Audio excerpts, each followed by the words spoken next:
hear you have some long study sessions ahead of you, and I'm here to help.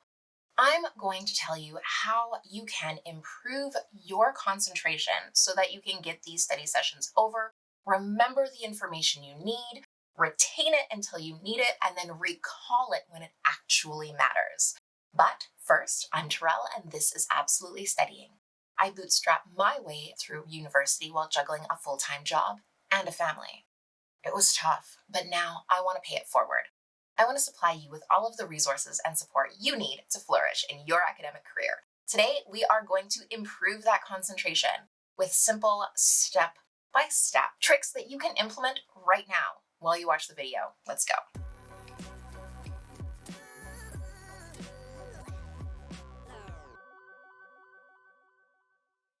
The first thing that you need to do to improve your concentration is to eliminate distractions. So that means turn your phone off or put it on silent, do not disturb, whatever. If you're not using your computer, turn off the monitor, close your laptop, and put all of those things on Do Not Disturb. There are tons of browser extensions that can keep you on track, but that's the biggest thing.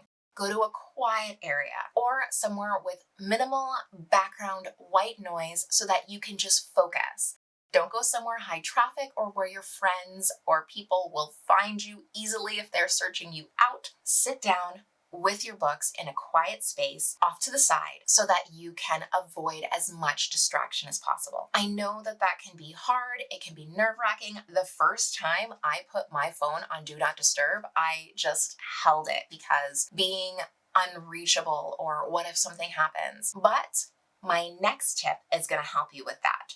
And that is to try implementing the Pomodoro technique. The Pomodoro technique is a focus technique that breaks up your study session into basically focus intervals. So you have 30-minute blocks, and each of those blocks essentially include a focus interval and a short break. So you focus for 25 minutes intently, no distractions, everything's off, focus 100%.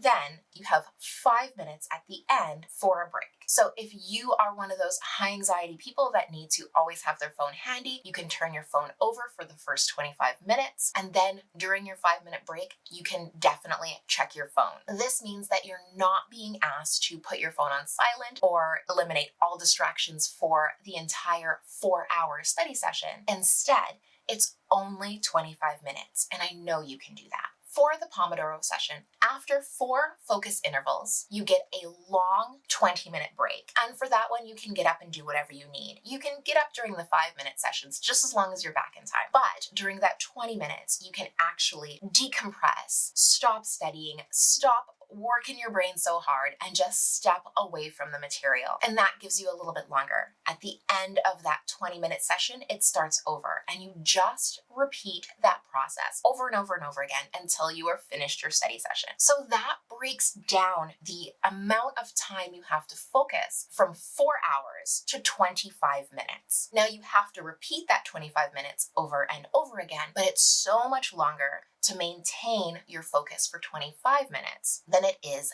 for an entire 4 hours. And so you can see how that takes the pressure off because you can break focus and allow your brain to rest. And that rest, even though it's only 5 minutes, is amazingly helpful to helping your brain reset and regain the ability to focus again. Those 20-minute breaks, don't skip those either. Those are also really important to allow your brain to rest, recuperate, and then go back and study again after the first Pomodoro session. Now, it might seem like you're taking a lot of breaks, but because these breaks allow your brain to rest, you end up being able to study longer and more often so that you can do these long marathon study sessions every day without straining your brain and making you feel like garbage afterwards. The next step to really improve your concentration is to structure your study activities. So now that we've broken these study sessions down to 25 minutes, schedule a study activity in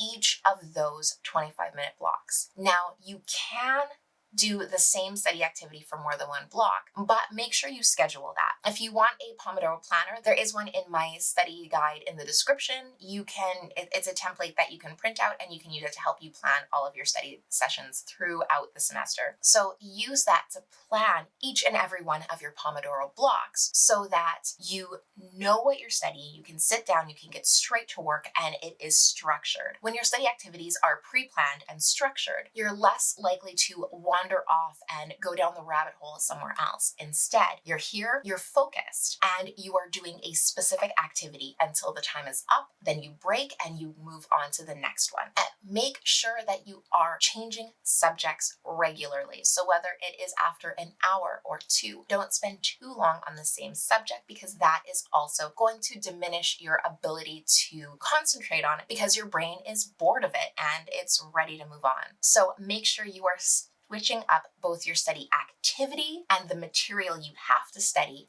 regularly throughout that study session if you want to keep your focus. This is going to keep you more engaged and more entertained because your brain is not doing the same thing over and over and over again with the same material for too long. Another technique might be that you don't need absolute silence in the background. Maybe you do need a little bit of background noise. I have some Pomodoro guided music, and I also have some regular study sessions that you can put on in the background, and it's just no words, silent music, and you can study. There is also some lo-fi. There's also some with the rain or babbling brooks, or even some white noise, just in case you need to recreate something a little bit more comforting, like there are people around, so you're not so lonely. These are all great things to help boost your concentration, and that in themselves are not going to pull your concentration so that you can't spend the time you need studying effectively. Finally,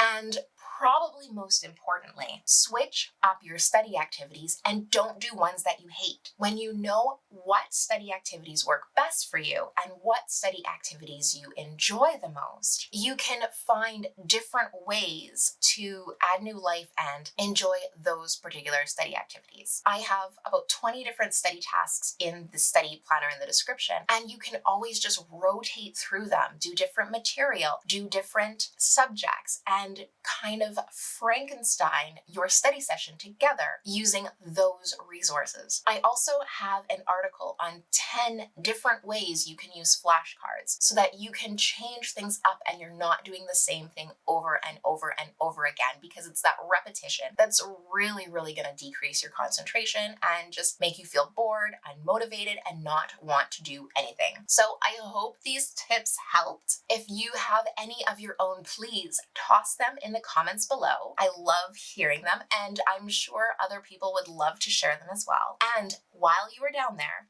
like this video and subscribe to my channel. I put out new videos every Thursday, and they are always about study tips, organizational hacks, and homework help to help you through the study struggle. You can also visit my website for lots and lots of useful resources and free articles. And until next time, I hope you have an amazing adventure.